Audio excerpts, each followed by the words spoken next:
আজকে আপনারা যে মিছিল করলেন, মিছিলটা কেন করলেন?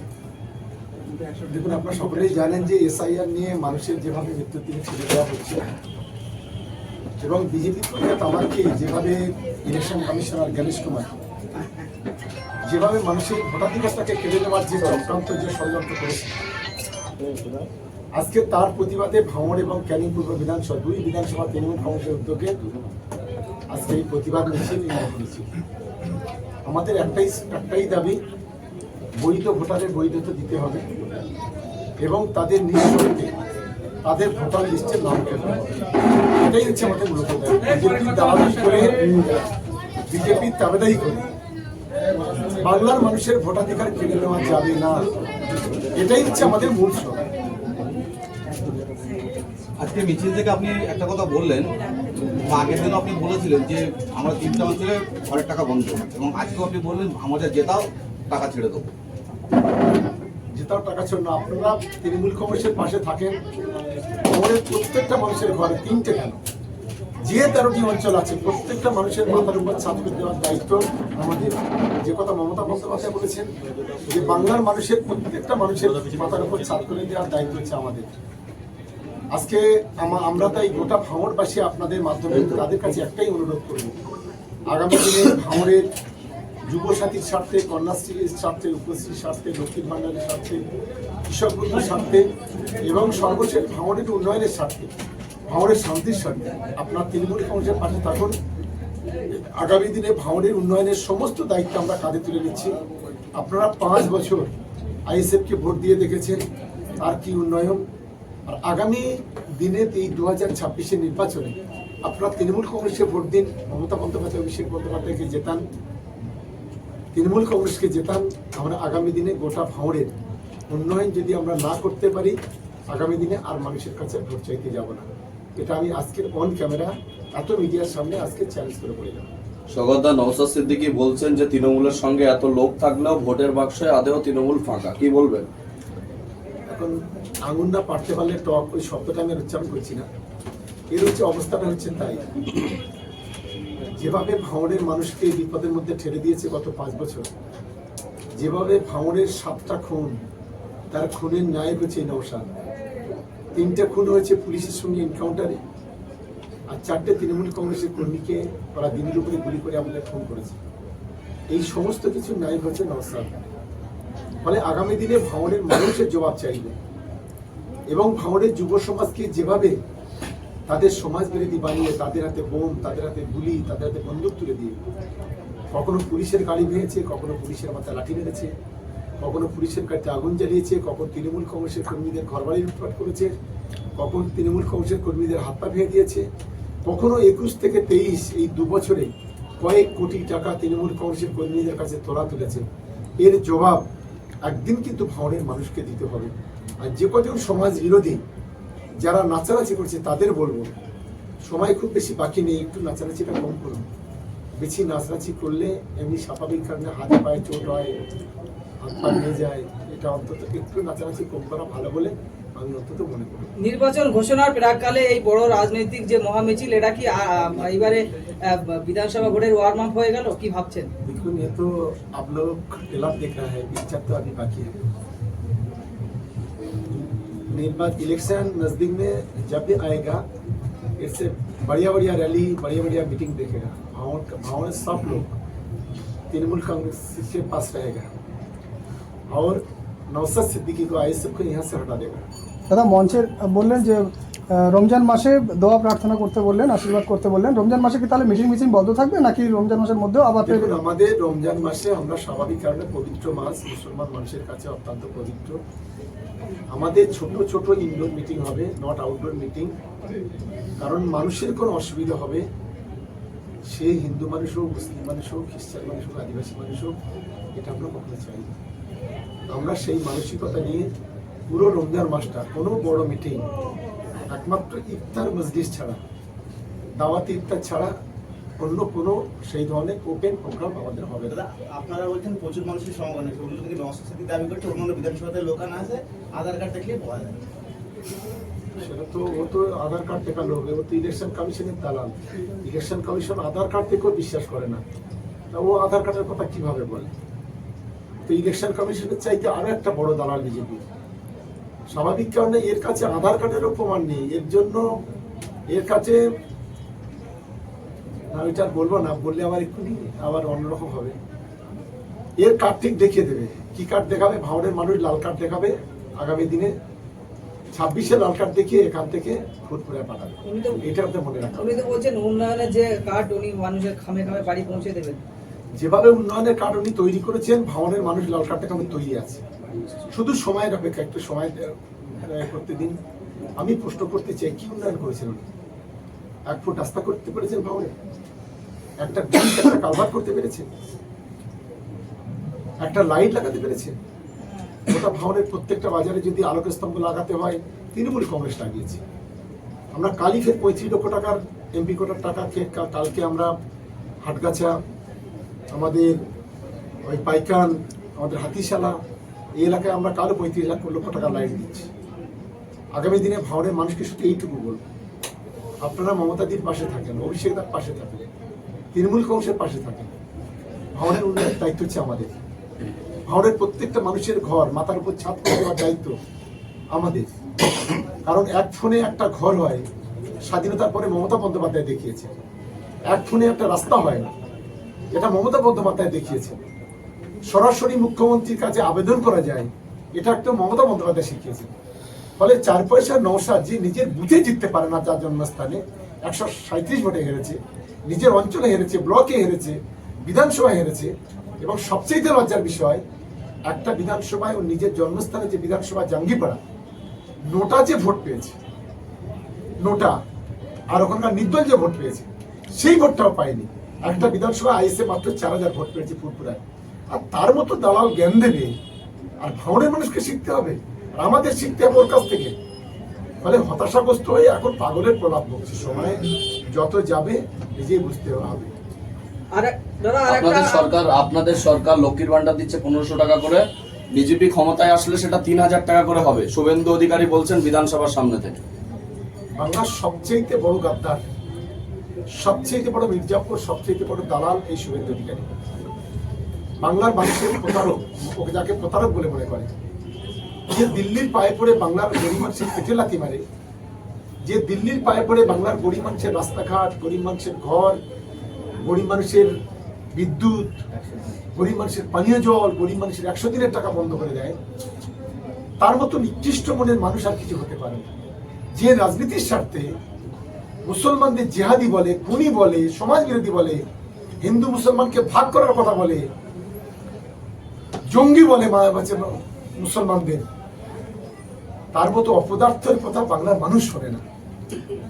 ও যতদিন বিজেপিতে থাকবে, ততদিন বিজেপি বাংলাতে কোনোদিন ক্ষমতা আসতে পারে না, তাদের বিসর্জন হবে।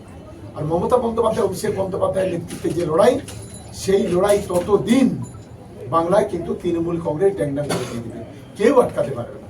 ওই যে বলে না, যতই করা হামলা আবার জিতবে বাংলা, আর যতই পাঠাও ইদি আবার জিতবে দিদি। এটা কিন্তু আগামী 20 বছর ধারে কাছে থাকবে না বিজেপি রাজনৈতিক দল, তৃণমূল কংগ্রেসের পাশেই বাংলার মানুষ থাকবে। দাদা, সামাজিক যোগাযোগ মাধ্যমে একটা প্রশ্ন উঠে আসে, সরকারি প্রকল্পের সুবিধা নিয়ে মানুষদের ভয় দেখিয়ে ধমকানি দিয়ে আজকে লোক আনা হয়েছে, এরকম একটা সোশ্যাল মিডিয়ায় দাবি হচ্ছে, কি বলবেন?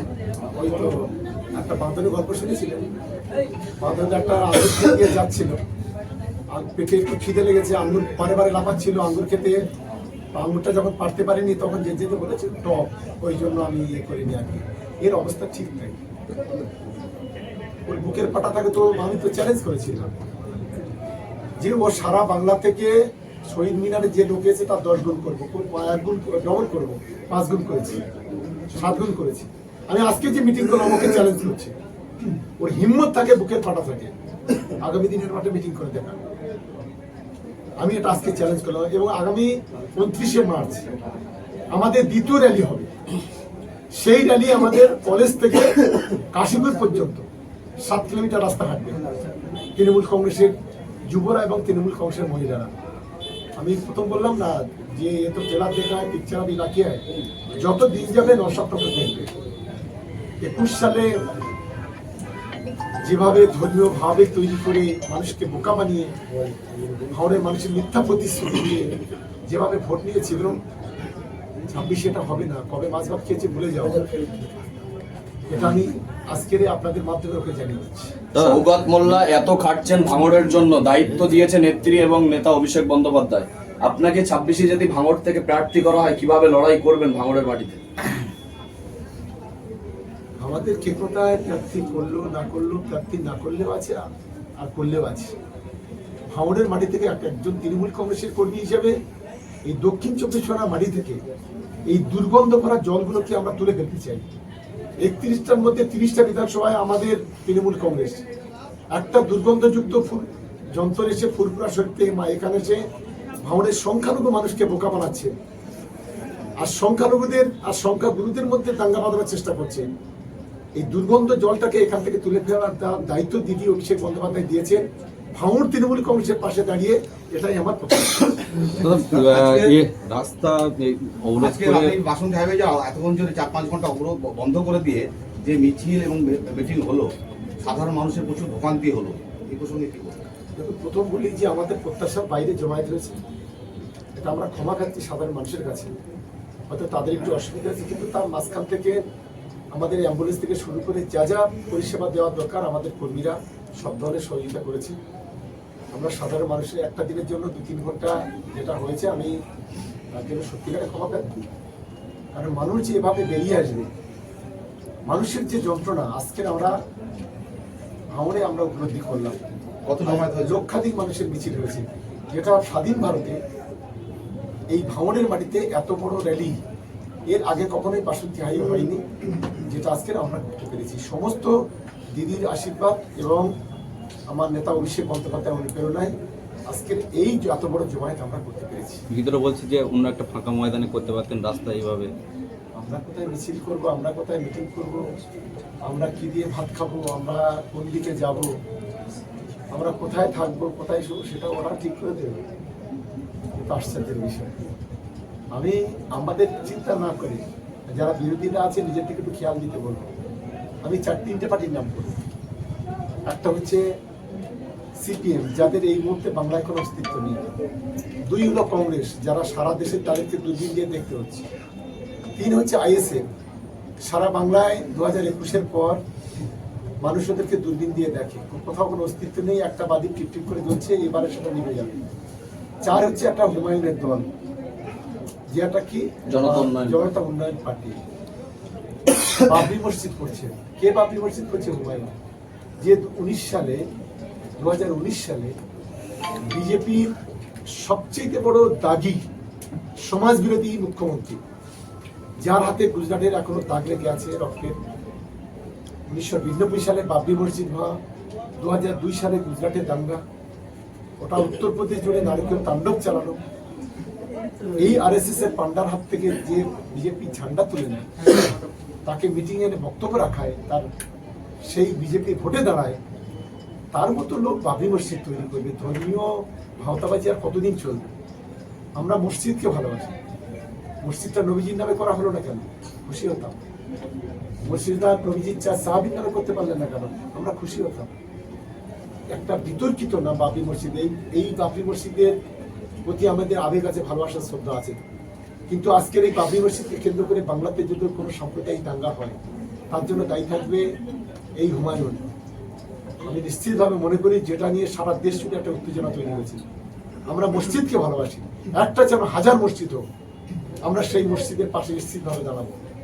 কিন্তু কোনো বিতর্কিত জিনিস নিয়ে যেভাবে বাংলায় সাম্প্রদায়িক দাঙ্গার মদত দিচ্ছে, এটা আগামী দিনে বাংলার সংখ্যালঘু মুসলমানরা ভালো চোখে নেবে না। আর বিশেষ করে যখনই আমরা বাংলার মানুষ সংখ্যালঘুরা রাজ্যের বাইরে যাচ্ছে, সেখানে যখনই শুনছে মুর্শিদাবাদের মানুষ, যখনই শুনছে মালদার মানুষ, দক্ষিণ 24 পরগনার মানুষ, বাংলার মানুষ, তখন তাদের অত্যাচারিত হতে হচ্ছে। একদিকে বাঙালিদের উপর নির্মম অত্যাচার চলছে, আর একদিকে এই মসজিদকে কেন্দ্র করে বাঙালিদের উপরও টর্চার হচ্ছে। এর সমস্ত দায়ভার আগামী দিনে হুমায়ুনকে কিন্তু নিতে হবে। অর্জুন সিং বলছে মসজিদ হলে আমরা ভেঙে দেবো, এবং অপরদিকে শতরূপ ঘোষ বলছেন মসজিদ ভাঙতে গেলে তাদের হাত পা ভেঙে দেবো। অর্জুন সিং একটা 4 পেজ জন্তু। জঙ্গলের একটা পশুর দাম আছে, তো ওর পশুর দাম নেই। মানুষ ওকে প্রত্যাখ্যান করেছে, মানুষ ভোটে হারিয়েছে, গোয়ারা হেরেছে। ইসলামে বলি আর হিন্দু ধর্মে বলি, বেদ, কোরআন, পুরাণ, বাইবেলে বলি কোনো জায়গায় লেখা আছে কোনো একটা ধর্মের মানুষ একটা ধর্মকে আঘাত করবে? পুরো যোদ্ধ না হলে এই ধরনের কথা বলতে পারে না। আসলে এদের ঘোড়া খারাপ, ঘোড়া যদি খারাপ হয় তো ডালপালা খারাপ হবে, আগা খারাপ হবে। নিম গাছ পুঁতলে তো আর মানে মধুফল হবে না। আজকের ওদের ঘোড়াটাই খারাপ, যার কারণে এই ধরনের কথাবার্তা আজকে বলছি। গতকাল বিজেপি সংখ্যালঘু মোর্চার মিটিং হলো, ওখানে রাজ্য সভাপতি শ্রমিক ভট্টাচার্য বলছেন মমতা বন্দ্যোপাধ্যায় বা তৃণমূল মুসলিমদের হাতে তলোয়ার তুলে দিয়েছেন, আমরা তলোয়ার কেড়ে নিয়ে কলম ধরাতে চাই, তাদের হাতে কলম ধরিয়ে দেবো, বই খাতা তুলে দেবো। কি বলবেন? তাহলে শ্রমিক ভট্টাচার্য মালদাতে যে আদিনা মসজিদ সেটাকে নিয়ে রাজ্যসভায় কেন তুললো যে এটা আদিত্যনাথের মন্দির? তুমি ধর্মনিরপেক্ষ একজন লিডার কথা বলছো, যখন শুভেন্দু অধিকারী বাংলার সংখ্যালঘু মুসলমানদের সমাজ বিরোধী বলে, খুনি বলে, সমাজ বিরোধীদের জঙ্গি বলে, সমাজ বিরোধীদের বাংলা থেকে পাকিস্তানে এবং বাংলাদেশে তাড়াবার কথা বলে, ওই তখন তো শ্রমিক ভট্টাচার্য মানে মুখের কোনো কথা শুনি পারবে? বুকের পাটা আছে শুভেন্দুকে ঘাট ধাক্কা দিয়ে বের করে দিতে? বুকের পাটা আছে সায়ন্তন বসুকে দল থেকে তাড়িয়ে দিতে? আরে শ্রমিক ভট্টাচার্য সম্পর্কে তো, এর চরিত্র সম্পর্কে তো মানুষ জানে, সারা বাংলা সারা দেশের মানুষ জানে, অনেক ভিডিও ভাইরাল হয়েছে, অনেক ছবি এসছে। ফলে শ্রমিক ভট্টাচার্যের মতো নেতারা বাংলার মানুষ গ্রহণ করে না। আপনার দিকদের আর মাত্র কয়েকটা দিন বাকি। 26-এর নির্বাচনে বাংলায় চতুর্থবারের জন্য মমতা বন্দ্যোপাধ্যায় ক্ষমতায় আসবেন। শুধু ক্ষমতা আসবেন না, 2021 থেকে অনেক বেশি সিট নিয়ে বাংলায়। ঠিক আছে, ধন্যবাদ।